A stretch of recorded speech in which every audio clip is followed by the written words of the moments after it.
सोनपुर गांव में अजय नाम का एक लड़का अपनी मां के साथ रहता था। वह बहुत ही प्यारा था। अजय की मां की एक आंख नहीं थी, इसलिए उसका चेहरा बदसूरत दिखता था। जब अजय छोटा था तब वह अपनी मां से बहुत प्यार करता था, लेकिन जब वह बड़ा होने लगा तब उसे महसूस होने लगा कि उसकी मां की एक आंख नहीं है और इस वजह से वह बदसूरत दिखती है।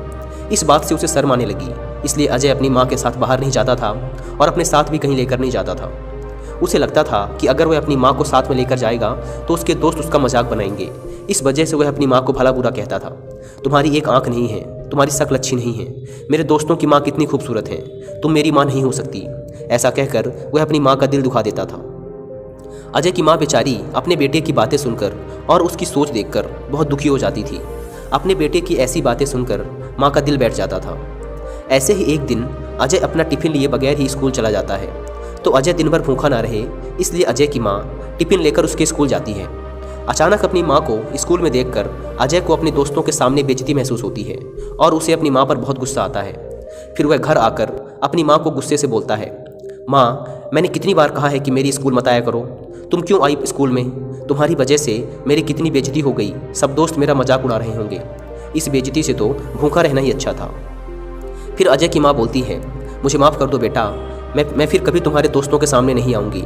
यह कहकर अजय की माँ रोने लगती है, लेकिन फिर भी अजय की माँ उसका हमेशा अच्छी तरह से ख्याल रखती है और उसे ज़िंदगी में किसी भी चीज़ की कमी नहीं होने देती। ऐसे ही दिन बीत गए। अजय बड़ा हो गया और अब वह पहले से ज़्यादा अपनी माँ का तिरस्कार करने लगा था। वह हर वक्त अपनी माँ की बेइज्जती करता रहता था। खुद का गुस्सा वह अपनी माँ पर ही निकालता था। अजय की माँ बेचारी सब कुछ बर्दाश्त करती रहती थी और मन ही मन दुखी हो जाती। एक दिन अजय अचानक अपनी माँ से कहता है, अब मुझे तुम्हारे साथ रहना पसंद नहीं है, मैं यह घर छोड़कर जा रहा हूँ। यह सुनकर अजय की माँ कहती है, बेटा ऐसा मत करो, अगर तुम मुझे छोड़कर चले जाओगे तो मैं अकेली जीकर क्या करूँगी। इस बात पर अजय कहता है, तुम बहुत बुरी हो, तुम्हारी शक्ल अच्छी नहीं है, तुम्हारी वजह से मैं अब और बेइज्जत नहीं हो सकता।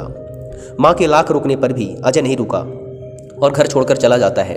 फिर अजय शादी करके अपनी बीबी के साथ रहने लगता है और इधर उसकी माँ अकेले अपनी ज़िंदगी गुजारने लगती है। अब वो बहुत बूढ़ी हो चुकी थी। ऐसे ही कुछ वक्त गुजर गया। एक दिन अजय के दरवाजे पर कोई आता है। अजय दरवाज़ा खोलकर देखता है कि उसके गांव से एक आदमी है और उसके हाथ में एक खत है। वह आदमी अजय से बोलता है, अजय, तुम्हारी माँ अब इस दुनिया में नहीं रही, आखिरी समय में वह तुम्हारे लिए एक खत छोड़ कर गई है। खत हाथ में देकर वह आदमी वहाँ से चला जाता है। यह खबर सुनकर अजय थोड़ा दुखी होता है। फिर अजय अपनी माँ का खत खोलकर पढ़ने लगता है। उसमें लिखा होता है, बेटा अजय, मेरी एक आँख ना होने की वजह से तुम्हारी ज़िंदगी भर बेइज्जती होती रही, इसका मुझे बहुत दुख था, पर आज मैं तुम्हें एक बात बता रही हूँ जो मैंने तुम्हें पहले कभी नहीं बताई। अजय, जब तू छोटा था ना, तब तू बाहर खेल रहा था और खेलते खेलते तू गिर गया, जिसकी वजह से तेरी आँख में चोट लग गई। और जब मैं तुझे डॉक्टर के पास लेकर गई तो डॉक्टर ने कहा कि तुम्हारी एक आँख खराब हो गई और अब इसका एक ही हल है कि कोई अपनी एक आँख दे दे। मैंने जरा भी अपना वक्त जाया ना करके तुम्हें अपनी आँख दे दी, ताकि जीवन भर तुम्हें कोई तकलीफ और बेइज्जती ना होना पड़े। उस दिन मेरी एक आँख निकालकर तुम्हें दे दी गई और उस दिन से मेरी एक आँख नहीं है और उसके बाद मैं बदसूरत हो गई। उस दिन के बाद मेरी शक्ल अच्छी नहीं लगती।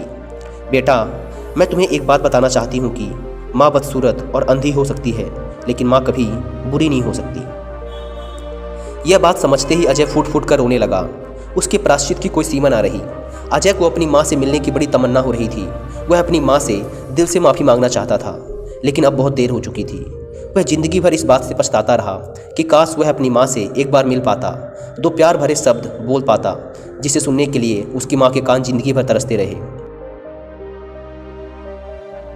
तो दोस्तों, इस कहानी से हमें यह सीख मिलती है कि दुनिया में सब कुछ मिल सकता है, लेकिन माँ की ममता और प्यार दोबारा नहीं मिलता।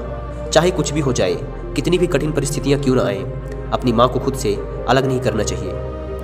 दोस्तों, आपको यह कहानी माँ का खत कैसी लगी, नीचे कमेंट करके ज़रूर बताएं और अपने सभी दोस्तों और प्रियजनों के साथ भी इस कहानी को शेयर करें। धन्यवाद। Thanks for watching.